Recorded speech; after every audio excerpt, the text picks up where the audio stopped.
হুম।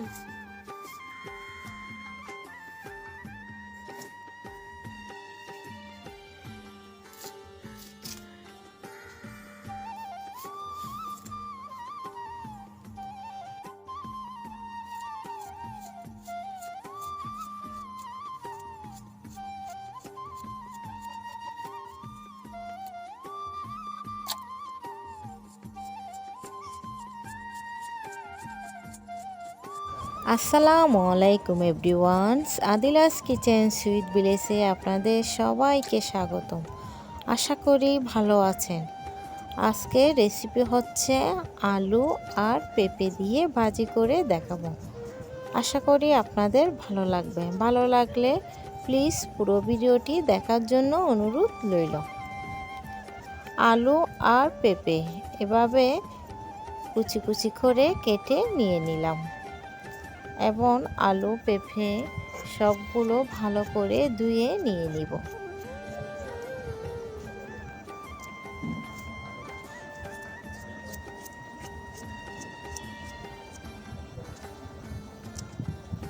এখন চুলায় আগুন ধরিয়ে নিলাম।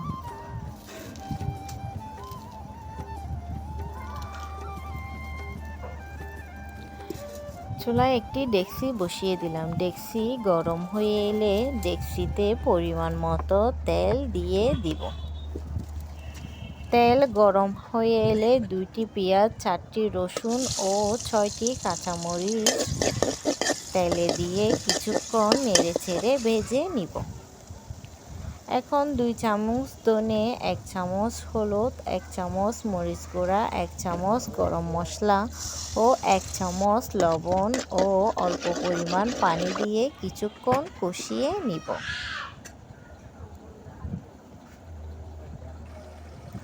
মশলাগুলো কষানো হয়ে গেলে নেড়ে ছেড়ে কেটে রাখা পেঁপে আলুগুলো দিয়ে দিব।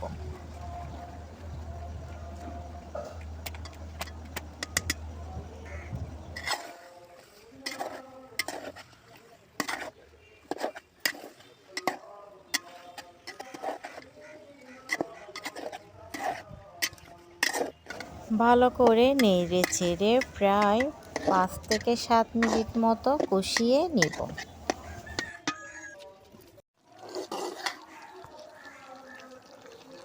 কষানো হয়ে গেলে এখন একটি ডেকচিতে অল্প পরিমাণ পাঁচফোড়ন দিয়ে ভেজে নিব।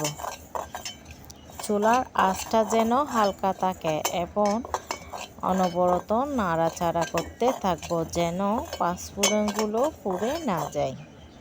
হালকা আঁচে ভেজে নেওয়ার পর এখন একটি শিলপাটাতে পাঁচফোড়নগুলো ব্লেন্ড করে নিব।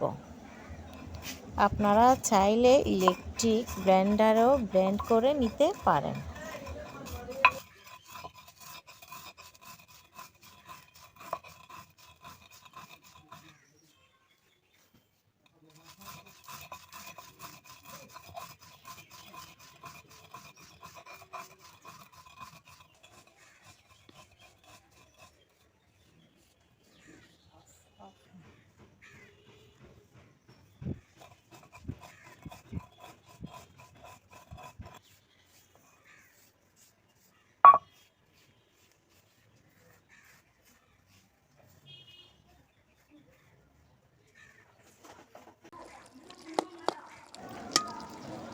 এখন নেড়ে ছেড়ে দিয়ে পাঁচফোড়নগুলো উপরে ছড়িয়ে দিব।